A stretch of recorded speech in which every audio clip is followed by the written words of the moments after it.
and welcome to Let's Talk About, brought to you by the Business and IP Centre North East and the British Library. In this series, we want to showcase the people behind the Business and IP Centre North East, which includes our expert in residence, library staff, our BIPC locals, as well as featuring local businesses who have benefited from using our services. Hello and good morning, everybody. Morning. So Morning. nice to have you Morning. here. Thank you. So I'm delighted to be chatting to all of you today about a very exciting topic. We are going to be talking about intellectual property, about cybersecurity, and protecting your assets. And it's a really important topic for any business, but also for us personally and professionally, our reputation and things like this. So we've got some really great things to chat about today. Before we get into that, it would be so good for anyone listening or watching to know who they're hearing. So if we could maybe just go around each of you and say your name, where you work and what you do, and then we can get into a bit of the discussion. So if we can start with you, Matt, that would be great. Yeah, absolutely. Great to be here. So I'm Matt Cormack. I'm a partner at Hadaway. So we're a top 100 law firm in Newcastle, Leeds and Manchester. And I'm a commercial lawyer. So basically I help businesses to get their legal foundations right, focusing on company structures, IP, and commercial contract management, basically. All very important things, which we're going to explore for sure. Yeah. Okay, thank you. And Stephen, nice to see you here. Nice Can you to tell see you us too. a bit about yourself too? Well, I'm Stephen Hawley. I'm a Library and Information Officer with BIPC North East. I've got a couple of roles. I support the local BIPC south of the Tyne in South Tyneside, Sunderland and Gateshead. But more towards what we're doing today, I'm also one of the experts on intellectual property. So if anybody needs advice and information on copyright, patents, registered design, trademarks, anything like that, you can book and have a word with me and hopefully I'll put them right. Perfect. Thank you so much. And Claire, it's so nice to see you. Can you share a bit about yourself? Yeah, my name's Claire Vandenbroecke. I work for Northumbria Police on the cybercrime team. I'm a protect and prepare officer, which basically means that I support communities and businesses with all aspects of cybersecurity and cybercrime. I deliver workshops. I work with businesses quite closely, making sure that they're implementing the right measures in terms of cybersecurity, to protect their networks, the data, and the same with individuals as well. And as a kind of expert in residence with the BIPC, that's what I'm offering to kind of local businesses really. So yeah, very excited about talking about it all today. Perfect. And finally, we have Ben. So lovely to see you, Ben. And you have your own very interesting journey to share. But can you tell us a bit about yourself? Yeah, sure. And good morning. Delighted to be here. My very first podcast. So this is really quite exciting. My name is Ben Cottam. I'm from a business called Cottam Brush. We're brush makers. So we design, we manufacture, we supply brushes to a range of different industries around the globe. It's a long established family business. So I'm sort of the sixth generation temporary custodian of the business. It's really special that you've got that opportunity and what a fortune to have, to have something that passed down and it's been protected, but also with so many emerging trends and so much happening since all of those generations have passed. It's a really big responsibility, isn't it? So yeah, I'm really excited to explore more about your journey, but also to hear more about all of you. So I'd like to ask, first of all, I'd like to start with a question for Matthew. So Matthew, or Matt rather, the people you chat to, the businesses you chat to, what are some of the common challenges you might see? So I guess for lots of people, if we think intellectual property or your assets, what kind of things do you find that you wish people knew about when they come to you? Are there things that are easy fixes? That's a really good question. I think there are lots of easy fixes, and probably the number one thing I would say is that businesses that come to see me are usually startups or they're scaling. They're really busy running the business and they don't have time to know about all of the legal intricacies. So that's the number one thing. Almost everybody that comes into the BIPC wants our advice and help from everyone on this panel, really, to understand and I guess signpost them towards things. I think the key challenge for those businesses is time and cost. So, business like Ben's, have a rich IP portfolio. If he's a very, very small company, he hasn't got the millions of pounds he would need to patent this all over the globe. And he's trying to run the business. So he hasn't got the time either to go and do everything that he could do to be perfectly successful from day one. So from my point of view, it's a bit of a journey. So I just hope to signpost people for what those legal things are that they need to have on their radar, recognizing that it might be a year, 2 years, or even longer before they can have the time and money to resource it. It's a really important point, actually, because I was at Sarah Davies' book launch recently, and it was really fantastic. And she was sharing about a patent journey she'd been on. But something I didn't realize was actually before socializing your idea as a business or a new technology, you actually should get the patent in place first, because once it's already out there, it's very difficult to get the legal paperwork that you need. And I was truly shocked because I didn't know anything about patents or protecting your copyright, your ideas. So it's really interesting what you're saying there is, especially when people are time poor and trying to generate assets and cash flow, it can be a real challenge. Wow. And that's a great example. If you don't know that, you will ruin your chances of getting a patent if you tell the world about your idea. It's kind of too late, So what I would say to small businesses is just get advice. There are so many great people at BIPC. We've got a group of them here. Come and have a conversation and just try and learn. And I guess the challenge for an entrepreneur is that you're learning all the time, and there's only so many hours in the day, really. But absolutely, thank you so much. No, pleasure. And Stephen, I'd like to ask you a question. So, one of the things that surprised me when I first learned about the Business and IP Centre is that it was part of the library. I just thought it was I'd never, in my head, I guess growing up, connected how important libraries are for business. And I think it's a really powerful message to the local community, the business community.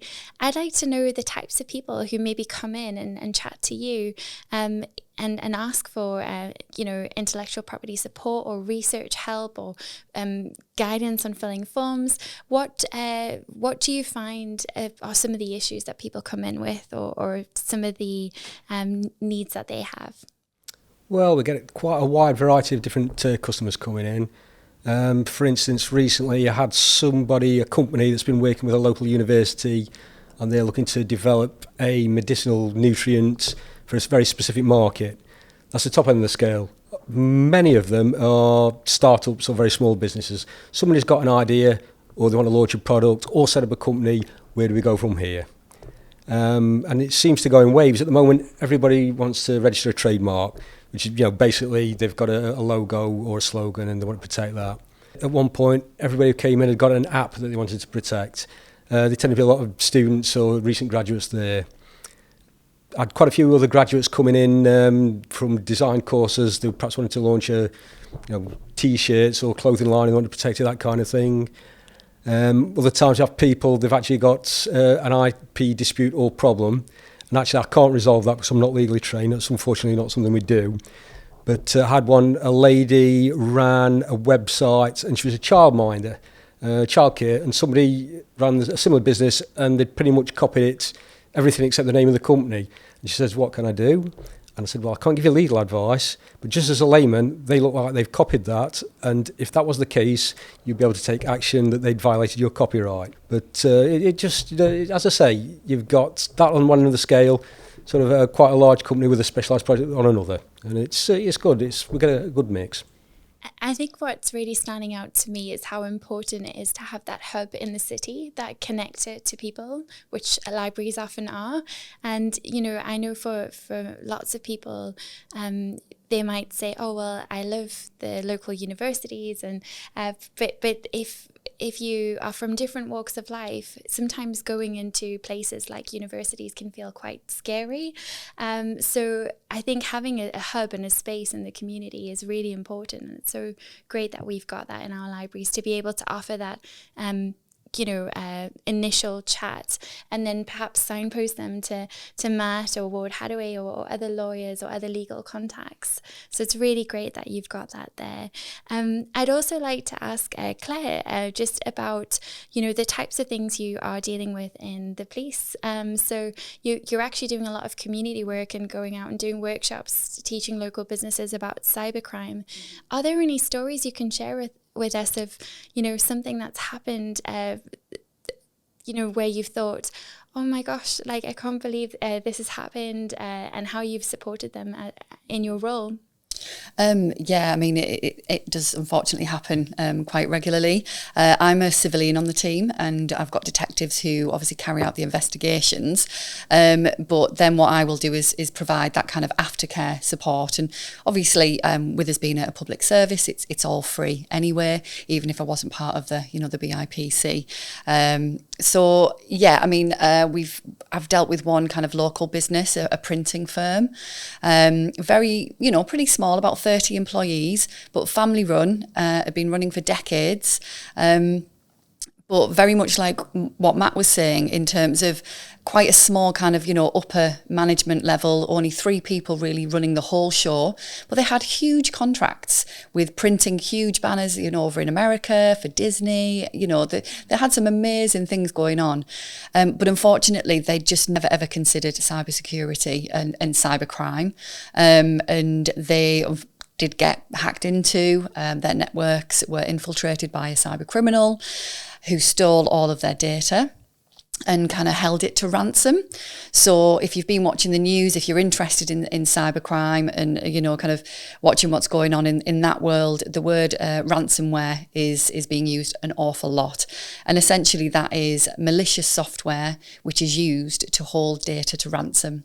And so that's why it's shortened into ransomware. So you might have heard of malware. That's basically what it is. And unfortunately, they didn't have any backups of their data. But they also didn't have the money to pay the ransom. And it is something we always say is not to, because you're just funding organised crime. There's no guarantee that you'll get your data back. And even if you do get it back, the criminals will still have it, and they will still use it to then go on to commit further crimes, such as sending out phishing emails, committing fraud, etc. And it was really sad to see them completely kind of, flawed by it.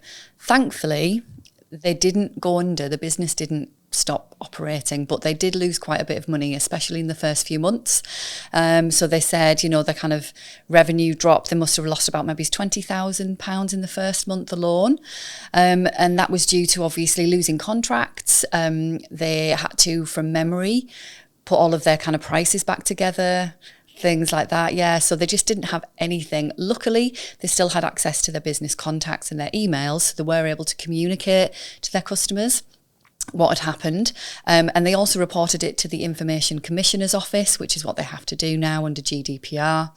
And what was really, really heartening is that the ICO obviously recognised the struggles that they had, the size of the business, and as much as obviously data had been stolen, they didn't find them. And I think that's what a lot of young, like kind of small businesses and new startups are really worried about, that the ICO are just out to kind of make money, and it's not. It's actually to make the bigger companies, the larger companies, more responsible and accountable. And so they are still running. They now do backups on a regular basis. I went in and did obviously a bit of a kind of a review of what they had in place and what they needed to implement. And so that's kind of a bit of a sad story into a success story. Wow, I'm inspired myself to look at my own processes and also just think about, little things like passwords and emails. And it's so simple to think it couldn't happen to you, but actually for anyone watching or listening, or for any of us here, it is really important that we look after our clients in that way. So I really can't wait to get some tips on that in a little while. But I'd like to ask you, Ben, just to share a little bit about your journey with IP, intellectual property, why it matters, and what it's meant to you for your business. Yeah, sure. I'm just trying to recover from Claire's story there. I think I've gone cold hearing about about that and thinking Happy about to talk anytime about it, Ben. Yeah, but you're talking about IP. I think IP is something that all businesses need to understand and formulate their own opinion on. I think as Matt said, it's a journey. And actually, there is quite often when you talk about IP, there is an assumption that you're starting from the position that you need to protect things, and that isn't actually always the case. But you can't get to that position unless you understand some of the basics. So for us, there's a few things that we've done that are important to us around protecting our name and our brand, and that's not necessarily that people are going to deliberately copy it. It's more around that, the world is a big place. It's not that unusual for people to pick the same names and product names. So, I guess my motivation with that is so that our stuff isn't confused with other people's products rather than really just trying to protect it or worry that people are going to copy it. And then on the product side, I think IP is something that can be a really useful tool in the business, but again, not necessarily from a protection perspective. I think that the things where we use it a lot is at the early stages of product development. So I think doing intellectual property searches to see what's out there in the first place, because the problem that you're trying to fix might have already been fixed by somebody else, so there might be things that you can learn. We've had instances in projects we've done with the BIPC where we've identified lapsed patents that we've been able to use. But also just knowing what else is out there, rather than spending a whole ton of time developing something that somebody else has already done. And the other side of that is around, I guess, not unwittingly stepping on other people's IP. That's particularly if you're a smaller business, you're never going to win an IP battle with a large corporate, and you don't want to be going anywhere near that stuff. So my sort of, for us as a business, what I encourage within the business is to understand IP. Go into things with your eyes open. Search is your friend. Do lots of searches at the early stages, and then if it's appropriate to the business model, by all means look at protecting things. But I think that often comes later. It's really interesting what you said there about searches, because for a lot of people listening or watching, they may not realize that you can do searches on different patterns and ideas. And I mean, it's not something that I've ever had to look at myself. So for instance, if you wanted to create a new product and solve a problem, how would you normally go about doing that, Ben? Yeah, so I mean, I think at a really basic level, there's a lot you can just do from your desk, using the internet. There really is, and having a look at your competitors, looking at maybe it's not direct competitors, but similar industries, and just making yourself aware of what's out there. But then when you're starting to narrow things down and you're starting to look at committing to doing some actual development, then more in-depth pattern searches are worth doing, and there is a bit of technical skill in that. You might have somebody in the organisation that can do it, but that's really where the likes of BIPC come in and access that expertise, and that BIPC have offer that service for free, but even if you pay for that is money well spent. I guess I would sort of add to that is that you have to then pay attention to it, and sometimes those reports can be quite in depth. You think, oh my goodness, I've got a 300-page report here. What on earth am I going to do with it? But it is really important to sort of build that time in. And I think we're a product business. I love developing products, and we're always itching to get into the development, to start playing around with stuff. And I would really urge a little bit of caution in that, and do your homework, do the searches, engage with the experts, find that stuff out, and it will save you time and money down the line. One last thing I wanted to check there is, do you feel that having done the IP research and getting more involved with the BIPC, or just learning about it more, has it given your business more of a cutting edge? Has it helped in terms of being more competitive?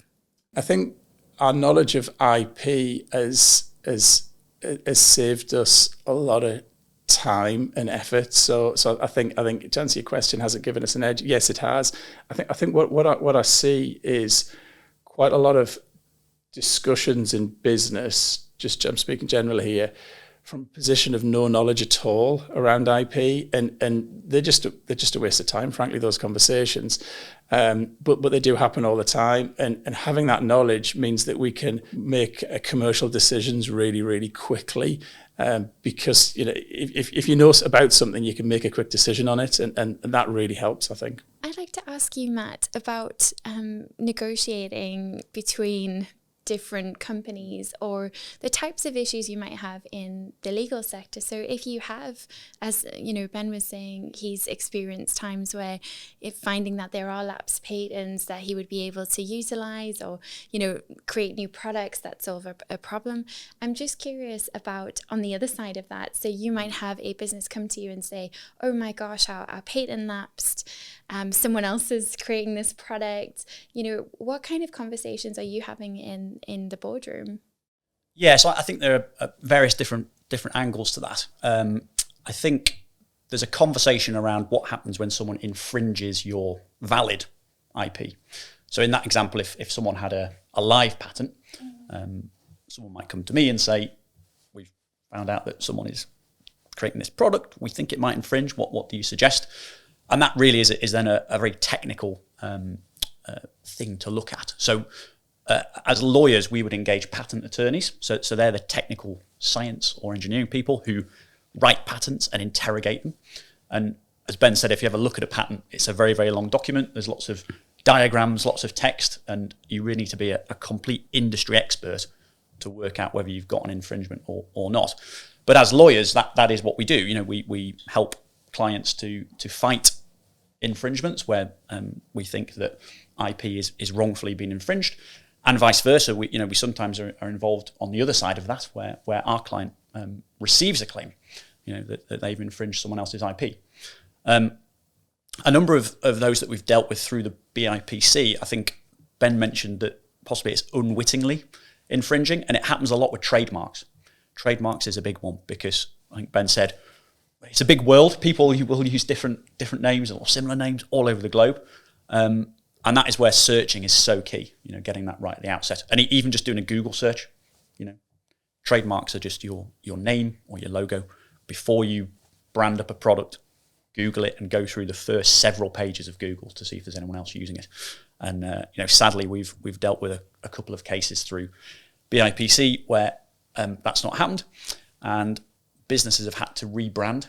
They've received a letter from a well-established brand saying, sorry, but we've got that trademark. And my advice is, I'm really sorry, but you're infringing. And that's a huge cost, particularly for a small business. You've got to rebrand all your product. You've got to get rid of your stock. So searching is key on trademark issues. And then just the final thing in terms of boardroom conversations I would mention is negotiations around licensing IP. So, it might not be that you see a lapsed patent, it might be that you want to work with someone who's got a patent to develop something together, for example. And that's where, as lawyers, we help to deal with licensing and commercializing your IP, which fundamentally you can do, but you need a contract that explains who's responsible for what and fundamentally who owns what you create. It's a really important thing that we're looking into ourselves, because if you are creating music or content or it's something that, social media is booming, the websites are everywhere. It's so quick to quickly adapt a video or repurpose it. And so commercial licensing and copyright and things like that are really important too. I think a lot of people maybe don't realize that when you do IP or licensing or any of these paperwork, it's really important to remember it's not just science and engineering. It's something that I always thought it was only for people who make products, but there's so many ways that it comes into our businesses. So really good to hear. Okay, so I'd like to ask Claire, just if you wanted to share any top tips for businesses listening, What would you say if you could just say in a couple of minutes your favorite thing that you would normally tell people about protecting themselves and their organization from cybercrime? Yeah, absolutely. Back up your data. Make sure it's backed up onto something which isn't connected to the network. So a removable device. So cloud is amazing, but always have that second backup that you can take off-site. Passwords and extra layers of protection. So 2FA, you might know it as two-factor authentication, multi-factor authentication. It's just basically extra layers of protection. Very strong password, extra layers of protection, and backing up your data. Along with the basics, firewalls, antivirus. People I think it's going to be so much more complicated than it actually is. But again, get in touch. If you're really not sure, then come and have a chat with me. It's a great idea. I've also noticed an emerging industry of people who are exploring providing services like accreditation for data and things like this. And I think that's quite an interesting trend, because as people are getting hacked into more regularly, or we're seeing cybercrime, having a business that you can work with or work through a series of steps and understanding things in a systematic way can be quite useful for businesses as well. But certainly getting that advice and knowing what steps they should even think about, it's really Absolutely. important. Yeah, it's like where to start. And when you approach it from a very kind of business conversation, all of a sudden it clicks and they're like, okay, yeah, that makes sense. Perfect. Okay. I think we've got a couple of clients that have gone through Cyber Essentials, which is one of those accreditations. And, depending on the industry that your business is in, you might find that actually clients are asking for that. If you're handling sensitive NHS data, for example, government contracts, government contracts, they're going to expect you to have jumped through those hoops. Yeah. And that's a really important question, and it ties into something I wanted to ask Stephen. Actually, is about intellectual property agreements or contracts in place. Is that something that you would normally advise people if they came to you about questions? Yeah, well, there's a few things I can do for that. I'm not legally trained, so basically I can't do much of that myself. If you want a one-stop shop for intellectual property advice, though, the IPO, the Intellectual Property Office, which is on gov.uk. Basically, it's the old patents office. So if you want to register any IP in the UK, you go through that. You want any information, you actually want to check specialist trademark or design databases, you can go through that. So that's all there. But what we can offer, as I say, I can't do too much myself, but we do actually have an IP and corporate law solicitor who works with us. And she does specialise in things like non-disclosure agreements, partnerships, that kind of thing. We also have a patent attorney who he can tell you more how to use your IP in the market. So he'll point you towards, hopefully, you'd be best if you try and franchise this or license this or sell that. Perfect. Well, we all need a signpost, and thank you so much. That's really good. And can I just quickly say as well, just on the Cyber Essentials side of things, because you were saying signposting, that is something that we provide. We do a cyber basic review, and we use those key controls that Cyber Essentials actually provides. So they can always come to me if they need that side of things. Okay, perfect. And we'll keep all of those in the show notes as well, links and things. Thank you so much for coming in today. Pleasure. Yep. Thank you. My pleasure. We hope you've enjoyed today's episode. Unlock the potential value that protecting your intellectual property assets has to offer, and book your free one-to-one IP surgery. This podcast series has been brought to you by the Business and IP Centre North East and the British Library, produced by Flamingo Heights Studio, and I've been your host, Ashleigh King. To help the show grow, subscribe and leave a rating wherever you're listening.